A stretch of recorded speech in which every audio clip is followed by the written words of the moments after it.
नमस्कार, बहुत स्वागत है आपका हमारे स्पेशल सेगमेंट स्टॉक सेंटर में। तो फाइनेंशियल प्रोफेशनल अक्सर किसी कंपनी में इन्वेस्ट करने से पहले कंपनी के रिकॉर्ड से कुछ इंपॉर्टेंट रेशियोज की कैलकुलेशन करते हैं, जिसमें एनओआर यानी नेट ऑपरेटिंग रेशियो भी शामिल है। और इसीलिए आज हम स्टॉक सेंटर में हमारी मार्केट एक्सपर्ट पलक शुक्ला से एनओआर के बारे में जानकारी लेंगे। साथ ही हम पलक से आज के मेजर लेवल्स और स्टॉक ऑफ द डे के बारे में भी जानेंगे। तो पलक, गुड मॉर्निंग, बहुत स्वागत है आपका समाचार प्लस पर। Good morning. तो पलक, कल शेयर बाजार 152 अंक की गिरावट के साथ बंद हुआ और एक बार फिर बाजार 82,000 के आंकड़े को पार नहीं कर पाया। तो ऐसे में इन्वेस्टर्स के लिए आप क्या एडवाइस देती हैं आज?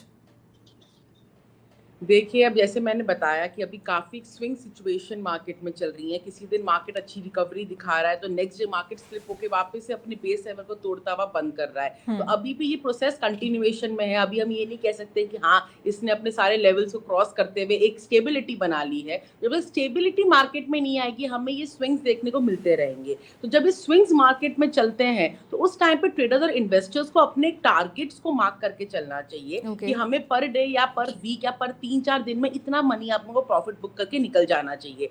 यहाँ पे गलती क्या होती है इन्वेस्टर्स ट्रेडर्स से कि वो लोग बहुत लॉन्ग टर्म टारगेट सेट करके चल लेते हैं। अब इवेंट्स का तो आजकल कोई आपको दिख रहा है कि एकदम से सडनली कुछ भी न्यूज आ जाती है और मार्केट में एक फ्लक्चुएशन दिखने स्टार्ट हो जाते हैं। उस चक्कर में पैनिक सिचुएशन क्रिएट हो जाती है ट्रेडर्स और इन्वेस्टर्स के बीच में, एंड वो संभाल नहीं पाते हैं अपने जो टारगेट्स उन्होंने सेट किए हैं वो उनकी तरफ नहीं पहुंच पाते हैं। तो एक पैनिक आ जाता है उनके अंदर। तो हमेशा इससे मैं हमेशा कहती हूँ जो लेवल्स होते हैं, सपोर्ट रेजिस्टेंस लेवल होते हैं, ये आपको बहुत हेल्प करते हैं डिसीजन लेने के लिए कि अगर कोई मार्केट आपको यहाँ से आपको रिटर्न दिख रहा है या उसको दिखा करेक्शन मोड में आ रहा है तो आपको यहाँ पे पता लग सकता है कि yes, this is a point, यहाँ मुझे एग्जिट ले लेना चाहिए।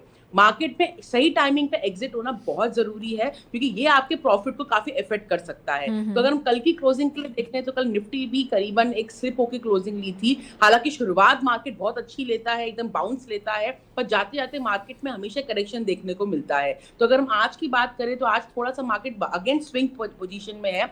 एशियन मार्केट काफी आज स्विंग चल रहा है तो इसलिए हमको आज थोड़ी गिरावट देखने को मिल सकती है starting of the day market के अंदर। तो यहाँ पे आपको थोड़ा सा ध्यान रखना पड़ेगा। अगर कोई अभी आप श्योर अगर नहीं है तो आज आप बिल्कुल हाफ डे मार्केट को ऑब्जर्व करें और फिर ही अपनी ट्रेडिंग को डिसीजन लें। और जो इन्वेस्टर्स हैं वो सपोर्ट रेजिस्टेंस लेवल को जरूर ध्यान में रखते हुए काम करें। तो आज के लिए हमारा जो बहुत बड़ा बेस लेवल रहेगा वो रहेगा 25,150। अगर आज मार्केट इसके आसपास खुलता है या इसको सपोर्ट देता है तो ही हम एक रैली या फुल पोजीशन की स्ट्रैटेजी प्लान करेंगे, जो हालांकि आज थोड़ा सा डाइसी सिचुएशन दिख रहा है। पर अगर मार्केट आज इसको तोड़ के ऊपर जाता है तो हमारे लिए जो रेजिस्टेंस लेवल होंगे वो होंगे 25,108, 25,352, 25,556 और 25,760। ये हमारे कुछ रेजिस्टेंस लेवल रहेंगे आने वाले दिनों के लिए अगर मार्केट यहाँ से चढ़ाई लेता है। तो अगर मार्केट आज नीचे खुलता है या नीचे जाता है तो हमारे सपोर्ट लेवल्स कहाँ कहाँ होंगे? हमारे सपोर्ट लेवल्स होंगे 25,116, 24,944, 24,740 और 24,536। ये नीचे की तरफ होंगे अगर आज मार्केट नीचे की तरफ जाता है तो। पर मैं ये एडवाइस करूंगी क्योंकि अभी मार्केट काफी स्विंग्स में चल रहा है, आप इन लेवल्स को बहुत सीरियसली लें, इनको सीरियसली फॉलो करें। इससे आपके प्रॉफिट्स आप बचा सकते हैं और आपको ये आइडिया लग सकता है कि कब आप एग्जिट कर सकते हैं। अगर मैं स्टॉक्स की बात करूं तो आज बजाज ऑटो है जो अपनी अर्निंग्स अनाउंस करने वाला है। तो आज इन्वेस्टर्स और ट्रेडर्स बजाज ऑटो को देख सकते हैं। उसके अलावा आप HCL टेक और अडानी ग्रीन्स को भी कंसिडर कर सकते हैं। ये भी आज अच्छे रैली दिखाने के मोड में है। अगर मार्केट थोड़ा सा भी आज डाइसी या स्विंग रहता है, आप इन स्टॉक्स के अंदर आप आने वाले 5-10 दिन के लिए या अक्टूबर सेशन तक के लिए कैरी कर सकते हैं अपनी पोजीशंस, तो आपको इसे बेनिफिट हो सकता है। बट अगेन क्योंकि मार्केट आज चॉपी और स्विंग है तो मैं हमेशा ये कहूंगी इन लेवल्स को फॉलो करें, पोजीशंस जल्दी अपनी बुक करें और मार्केट में लंबे टारगेट्स के लिए तब तक ना बैठे जब तक निफ्टी एटलीस्ट 25,200 को क्रॉस करके नहीं निकलती है। तब तक आप छोटे छोटे स्विंग्स ट्रेड लेके प्रॉफिट बुक करते रहें। तो पलक, आज का जो हमारा वर्ड है वो है एनओआर। इसके बारे में आपसे जानना चाहेंगे कि इसका मतलब क्या होता है और कैसे इसे कैलकुलेट किया जाता है? देखिए, ये भी एक बहुत इंपॉर्टेंट रेशियो होता है। जब एक आप इन्वेस्टर या कोई ट्रेडर होता है, ये कंपनी का बैलेंस शीट एनालिसिस करते हैं तो ये NOR net operating income ratio जो होता है ये बहुत ही ज़्यादा इंपॉर्टेंट इसलिए माना जाता है क्योंकि ये कंपनी की उस इनकम का डेरिवेटिव होता है जो एक कंपनी अपने ऑपरेटिंग एक्सपेंसेस को हटाकर अर्न करती है। देखिए, कोई भी कंपनी जब ऑपरेट करती है तो उसे काफ़ी खर्चे होते हैं। काफी तरीके के उनके एक्सपेंसेस वो बेयर करती हैं, जो कहीं कुछ आपके वेरिएबल होते हैं और कुछ फिक्स्ड होते हैं। फिक्स्ड एक्सपेंसेस क्या होते हैं कि आपकी सेल्स हुई हो ना हुई हो, पर कुछ ऐसे खर्चे होते हैं जो आपको हर मंथली पे करने ही पड़ते हैं। जैसे आपकी स्टाफ की सैलरी हो गई, आपकी इलेक्ट्रिसिटी बिल हो गया, आपका प्रीमाइसिस का रेंट हो गया, ये अनअवॉइडेबल एक्सपेंसेस होते हैं। ये आपको प्रॉफिट होता है या नहीं होता है, पर आपको ये देने पड़ते हैं। और कुछ वेरिएबल एक्सपेंसेस होते हैं जो टाइम टू टाइम आपके खर्चे आते रहते हैं अकॉर्डिंग टू द सिचुएशन आपकी कंपनी जो फेस करती है। तो ये सारे आपके ऑपरेटिंग एक्सपेंसेस होते हैं, क्योंकि ये आपकी कंपनी के ऑपरेशंस को चलाने में हेल्प करते हैं। तो ये भी जानना बहुत जरूरी होता है एक इन्वेस्टर के लिए कि अगर आप अपनी अपनी इनकम देखना चाहते हैं, अपना प्रॉफिट देखना चाहते हैं, तो आपको ये भी आना चाहिए कि वो कंपनी जो अपने एक्सपेंसेस बेयर करती है वो किस तरीके से अपने एक्सपेंसेस को मैनेज करती है, वो आपको ये रेशियो समझाता है। अब अगेन जैसे मैंने आपको हमेशा समझाया, सबके फॉर्मूलाज होते हैं। तो जो एनओआर होता है उसका जो फॉर्मूला होता है वो होता है नेट ऑपरेटिंग इनकम, को आप उस कंपनी की नेट सेल से डिवाइड करते हैं और उसको आप इंटू 100 कर देते हैं परसेंटेज में लाने के लिए। अब इसमें नॉट ऑपरेटिंग इनकम क्या होती है ये मैं आपको समझाना चाहूंगी, क्योंकि इन टर्म्स को बाइफरकेट करना बहुत जरूरी होता है, क्योंकि हर कोई समझ नहीं पाता कि इसके अंदर इंक्लूड क्या क्या होते हैं। तो नेट ऑपरेटिंग इनकम जो होता है ये होता है आपका ग्रॉस प्रॉफिट, उसमें से आप ऑपरेटिंग एक्सपेंस को माइनस कर देते हैं। ग्रॉस प्रॉफिट को मैंने आपको जीपी रेशियो में समझाया था कि वो आपकी जो कंपनी की रेवेन्यू होती है उसमें से अगर आप कॉस्ट ऑफ गुड्स हो, जितना वो अपना माल बेचती है, उसको अगर आप माइनस करते हैं तो आपकी ग्रॉस प्रॉफिट आपका निकल आता है। अभी gross profit net operating profit को कैलकुलेट करने में काम आता है। तो इसका मतलब नेट ऑपरेटिंग इनकम आप कैसे कैलकुलेट कर सकते हैं, आप ग्रॉस प्रॉफिट निकालेंगे, उसमें से आप ऑपरेटिंग एक्सपेंसेस होते हैं आप उनको माइनस कर देते हैं, तो आपकी नेट ऑपरेटिंग इनकम आती है। उसको आप अगर कंपनी की नेट सेल्स से डिवाइड करते हैं और फिर इंटू 100 कर देते हैं, तो आपको एक परसेंटेज मिलता है जिसको हम कहते हैं एनओआर, नेट ऑपरेटिंग रेशियो। यह आपको डिटरमाइन करवाता है कि जब सारे ग्रॉस प्रॉफिट, उनके ऑपरेटिंग एक्सपेंसेस, ये सब आप कंपनी की हटा देते हैं, उसके बाद उनके आप नेट सेल्स की जो कंपेयर करते हैं, तो कंपनी के पास कितना परसेंटेज और उनका एनओआर आता है, जिसको वो बैलेंस करके चलती हैं अपने प्रॉफिट्स को डिस्ट्रीब्यूट करने के लिए। अब इसमें भी इंटरप्रिटेशंस होते हैं, किस कंपनी को आप अच्छा एनओआर में गिन सकते हैं। जो कंपनी की एनओआर ग्रेटर देन 15% होती है, उस कंपनीज को हम कहते हैं कि उनका बहुत ही एफिशिएंट तरीका है अपने ऑपरेटिंग एक्सपेंसेस को हैंडल करने का। उनको वो बहुत अच्छी तरीके से एडजस्ट करते हैं, एक्यूमुलेट करते हैं, और उसके बाद जो उनका प्रॉफिट बचता है वो अपने इन्वेस्टर्स के बीच में डिस्ट्रीब्यूट करते हैं। जिन कंपनी का एनओआर 8 to 15% के बीच में होता है, उनको मॉडरेट कंपनीज कहते हैं कि ठीक है, they are not very good but they are not even very bad as well, वो आपको एक रीजनेबल रिटर्न टाइम के साथ दे सकती हैं। पर जिन कंपनी का एनओआर लेस देन 8% होता है, उनको हम करीबन पुअर और इनएफिशिएंट ऑपरेटिंग एक्सपेंसेस कंपनीज में गिनते हैं कि वो अपने एक्सपेंसेस को अच्छे से नहीं एफिशिएंटली यूज कर पा रही हैं, उन्हें एलोकेट कर पा रही हैं, और हो सकता है कि उनके जो एक्सपेंसेस हैं वो उनकी इनकम से ज्यादा हो रहे हों। तो इसीलिए शायद वो अपने इन्वेस्टर्स को अच्छा प्रॉफिट नहीं जनरेट कर पाती है। तो कोई इन्वेस्टर जब कोई बैलेंस शीट देखता है तो वो इन पैरामीटर्स के ऊपर डिसीजन ले सकता है कि यस, अगर किसी कंपनी को अगर आप कैलकुलेट करके निकालते हैं उनका इस फॉर्मूला से और वो 15% के ऊपर आ रहा है, तो फिर एक इन्वेस्टर सोच सकता है कि ठीक है, आने वाले टाइम पे ये हमको अच्छा प्रॉफिट देने की एक क्षमता रखती है, तो I can invest into it. अब ये एनओआर जो होता है, इनको क्या क्या फैक्टर्स इफेक्ट करते हैं और वो इन्वेस्टर्स के लिए क्यों इंपॉर्टेंट होते हैं, अपन इन पे डिस्कस करेंगे। सबसे इंपॉर्टेंट होता है कंपनी की प्राइसिंग स्ट्रैटेजी।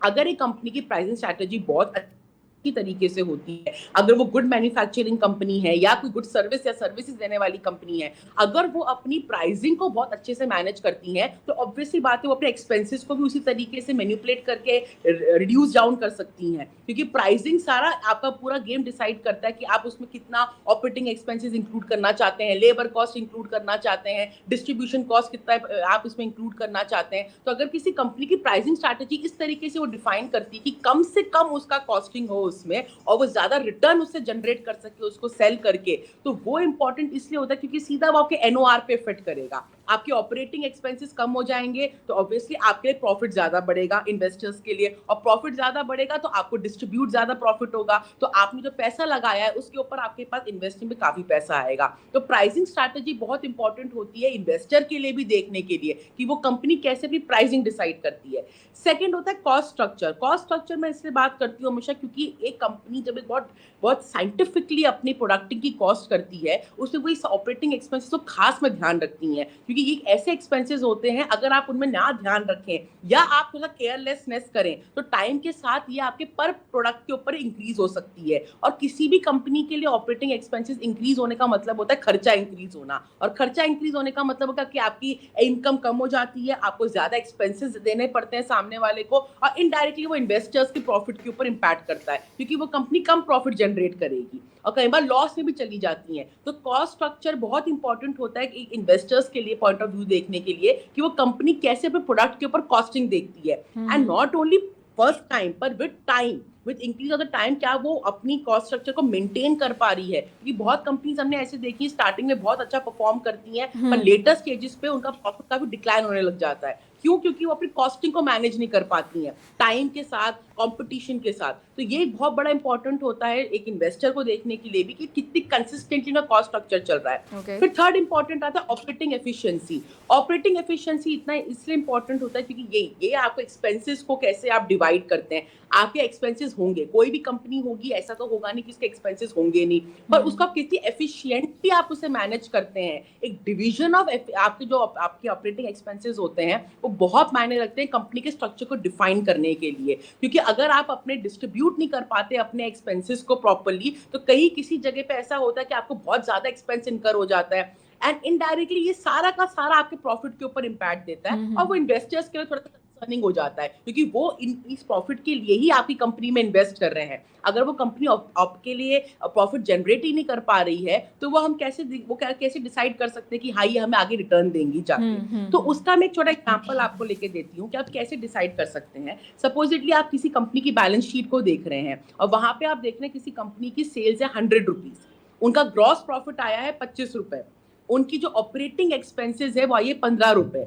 और उनका जो नेट ऑपरेटिंग इनकम आई है वो आई 10 रुपए। अब अगर मेरे पास ये डेटा है तो मैं कैसे डिसाइड कर सकती हूँ कि मुझे इस कंपनी में इन्वेस्ट करना चाहिए कि नहीं। तो मैं नेट ऑपरेटिंग रेशियो के ऊपर इस फॉर्मूला के ऊपर इन सारे डेटा को प्लेस करूंगी। तो ऑब्वियसली बात है मेरे पास नेट ऑपरेटिंग इनकम मेरी आई है 10 रुपए जो मैं डिसाइड किया था, वो डिवाइडेड बाय नेट सेल्स, इनकी सेल्स आई है 100, तो 10 डिवाइडेड बाय 100 इंटू 100 तो मेरी आया 10%। अब जैसे मैंने आपको ब्रैकेट बताए थे कि अगर आपको डिसाइड करना हो कि आप कैसे इनमें इन्वेस्ट करना चाहते हैं कि नहीं, तो उसमें आपकी जो कंपनी आ रही है ये मॉडरेट में आ रही है, 8 to 15% के बीच में आ रही है। तो आप एक कॉल ले सकते हैं कि ठीक है 10% अगर ये अपना एनओआर दे रही है तो हो सकता है विद टाइम ये अपना एनओआर इंक्रीज कर सकती है, एक अपनी एफिशिएंसी इंक्रीज कर सकती है, तो हमको एक अच्छा रिटर्न मिलने को मिल सकता है। तो ये ऐसे अगर आप कैलकुलेट करना जानते हैं तो आप उनके बैलेंस शीट से डेटा उठा के सीधा आप उनको फॉर्मूला में प्लेस करके आप देख सकते हैं और आपको अभी के अभी का आंसर मिल गया कि 10% अगर किसी कंपनी की एनओआई है तो आप एक कॉल ले सकते हैं कि हो सकता है आने वाले टाइम पर ये इंक्रीज हो सके क्योंकि ये 8 to 15 के ब्रैकेट में आ रही है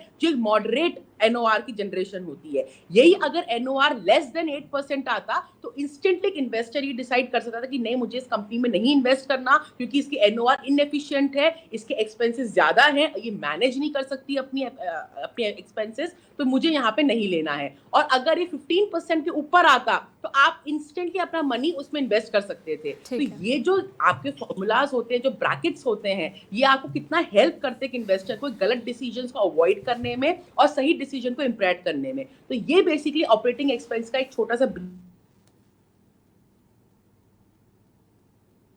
कंपनी की जो एक्सपेंसेस वो इंकर करते हैं वो कैसे मैनेज करते हैं और किस तरीके से प्रॉफिट जनरेट होता है वो एक इन्वेस्टर देख सकता है। ठीक है पलक, बहुत शुक्रिया आपका हमारे साथ जुड़ने के लिए। तो आज का हमारा वर्ड था NOR, जिसके बारे में हमारी मार्केट एक्सपर्ट पलक ने आपको जानकारी दी। आई एम श्योर कि आपके लिए काफी ज्यादा बेनिफिशियल होगा। और इसी के साथ स्पेशल सेगमेंट में फिलहाल इतना ही। नमस्कार।